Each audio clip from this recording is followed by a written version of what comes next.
बदल जाओ वक्त के साथ या फिर वक्त बदलना सीखो, मजबूरियों को मत कोसो, हर हाल में चलना सीखो।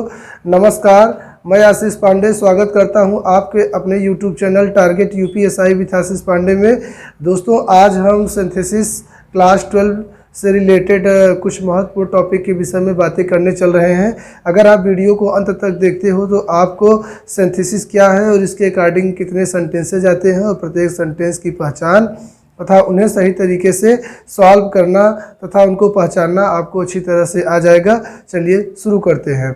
बच्चों, सिंथेसिस को हिंदी में संश्लेषण, मिलावट, संयोग या संकलन कहते हैं। अब बच्चों, इस सिंथेसिस के अंतर्गत सिंपल सेंटेंस यानी कि सरल वाक्य, कंपाउंड सेंटेंस यानी कि संयुक्त वाक्य तथा कॉम्प्लेक्स सेंटेंस यानी कि आश्रित वाक्य आते हैं। बच्चों, ये जो सिंपल सेंटेंस होते हैं, सिंपल सेंटेंस में एक फाइनाइट वर्ब होती है और सिंपल सेंटेंस में एक प्रिंसिपल क्लॉज होती है। One principal clause is equals to one simple sentence, two principal clause is equals to two simple sentence, यानी कि जितने सिंपल सेंटेंस होंगे उतने ही उसमें प्रिंसिपल क्लॉज होगी और जितने सिंपल सेंटेंस होंगे उतने ही उसमें फाइनाइट वर्ब होगी। बच्चों, फाइनाइट वर्ब क्या है अगर आपको नहीं आ रहा है तो आप हमारी पिछली वीडियो को देख सकते हैं, उसमें हमने finite verb, non finite verbs के विषय में बताया है।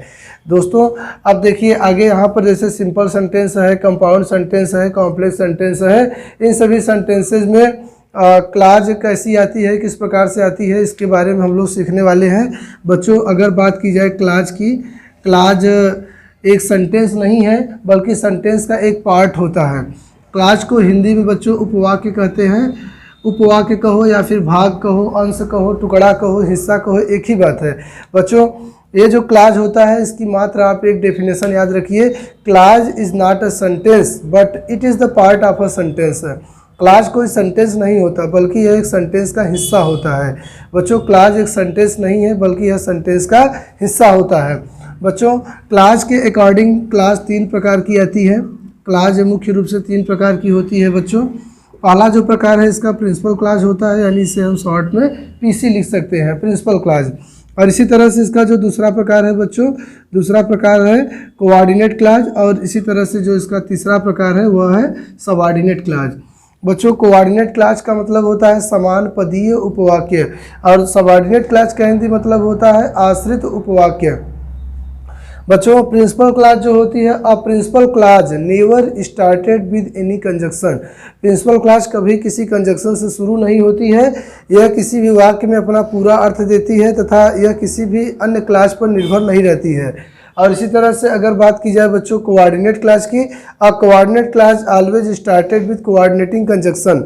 कोऑर्डिनेट क्लॉज जो होती है बच्चों वह कोऑर्डिनेटिंग कंजक्शन से शुरू होती है तथा ये जो कोऑर्डिनेट क्लॉज होती है बच्चों यह किसी भी वाक्य में प्रिंसिपल क्लॉज के बाद आ सकती है और यह प्रिंसिपल क्लॉज के बराबर का ही अर्थ रख सकती है। यह भी स्वतंत्र होती है लेकिन यह कोऑर्डिनेट क्लॉज से कोऑर्डिनेटिंग कंजक्शन से शुरू होती है।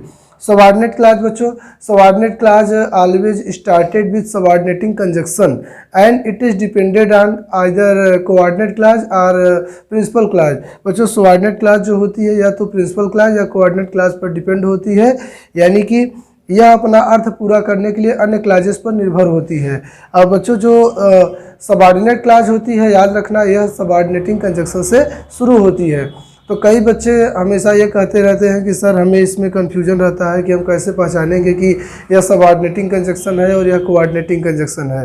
तो बच्चों, बहुत ही सिंपल है, क्योंकि अगर आप ये जान जाएंगे कि ये सबऑर्डिनेटिंग कंजक्शन है और ये कोऑर्डिनेटिंग कंजक्शन है तो आसानी से आप इस विधि को जान पाएंगे कि ये कौन सा सेंटेंस है।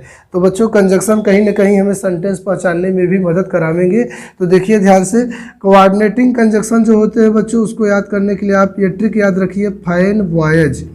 हाँ बच्चों, ये देखो फाइन वॉयज, यहाँ ये जो एफ है इस एफ का मतलब होता है फॉर ए का मतलब एंड याद रखना, एन का मतलब नॉर याद रखना, और इस नार से दो बातें याद रखना, एक तो नार और दूसरी नाइदर नार। नाइदर नार माने न तो ना, और इस बी का मतलब बच्चों बट है यहाँ पर, ओ का मतलब और आर से दो बातें याद रखना, एक तो आर दूसरा है बच्चों इसमें आइदर है, मतलब कि या तो या, और आर जो अर्थ देता है वही अर्थ अदरवाइज भी देता है बच्चों, लेकिन अदरवाइज का एक दूसरा मतलब अन्यथा भी होता है बच्चों। इसी तरह से वाई का फुल फॉर्म एट यहाँ पर, और एस का मतलब हो जाएगा सो। तो इसके अलावा एक और याद रखना देयरफॉर।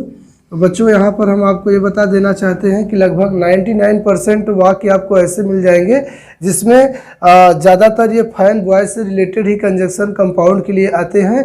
तो आप याद रखिए कि फाइन वॉइस से रिलेटेड या अदरवाइज देयरफॉर से रिलेटेड अगर कहीं भी आप सेंटेंसों में अगर आप कंजक्शन लगा देखते हो तो ये आप उसमें आप एकदम श्योर रहिए कि वह जो सेंटेंस है वह कंपाउंड सेंटेंस का सेंटेंस है। और एक मुख्य बात है बच्चों कि जैसे मान लीजिए यहाँ पर हम एक बात लिखते हैं, एक सेंट भी है वह सेंटेंस, जैसे अगर मान लीजिए लिखा है कि Ram and Shyam are friends, आर मान लीजिए यहाँ पर फ्रेंड्स ना होकर कुछ और हो, हैप्पी हो, मान लीजिए Ram and Shyam are happy.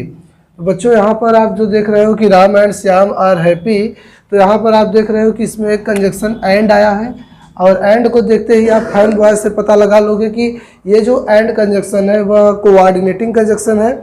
लेकिन बच्चों ये जो एंड है ये केवल राम और श्याम यानी कि दो वर्ड्स को जोड़ रहा है, यानी कि ये सिंपल सेंटेंस है, ये कोई कंपाउंड सेंटेंस नहीं है बच्चों।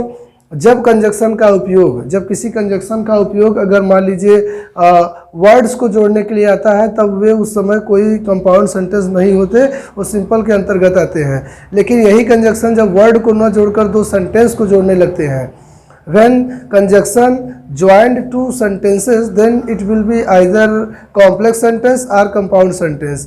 लेकिन जब कंजक्शन किसी सेंटेंस को ना जोड़कर किसी वर्ड को जोड़े तो उस समय में हम ये कहेंगे कि वह सिंपल के अकॉर्डिंग आते हैं। तो बच्चों यहाँ पे ध्यान रखना, अब फाइन वॉइस के और देयरफॉर अदरवाइज के अलावा जो कंजक्शन आते हैं सबऑर्डिनेटिंग क्लॉज के कंजक्शन कहे जाते हैं, सबऑर्डिनेटिंग कंजक्शन होते हैं। अब बच्चों हम वाक्यों को किस तरह से पहचानेंगे, तो हम कंजक्शन के बेसिस पे वाक्य को पहचान पाएंगे, लेकिन उसके पहले हम जान लेते हैं कि बच्चों सिंपल सेंटेंस में केवल एक क्लॉज होती है और वह क्लॉज प्रिंसिपल क्लॉज होती है, याद रखना। One simple sentence one principal clause, यानी a principal clause makes a simple sentence. एक सिंपल सेंटेंस है तो उसमें एक प्रिंसिपल क्लॉज होगी। अब बच्चों जो कंपाउंड सेंटेंस होता है, कंपाउंड सेंटेंस में क्या होता है बच्चों की एक प्रिंसिपल क्लॉज होती है और एक कोऑर्डिनेट क्लॉज होती है। One principal clause and one coordinate clause makes a compound sentence. Compound sentence में कम से कम बच्चों मैक्सिमम या मिनिमम आप याद रखिए, मैक्सिमम एक कोऑर्डिनेट क्लॉज अवश्य होगी तथा एक प्रिंसिपल क्लॉज भी होगी। तो ज़्यादातर आप 99% ऐसे ही होते हैं, इनको आप याद रखना कि कंपाउंड सेंटेंस में one principal clause and one coordinate clause makes a compound sentence. अब बच्चों अगर कॉम्प्लेक्स की बात की जाए तो one principal clause plus one subordinate clause, one principal clause plus one subordinate clause makes a complex sentence.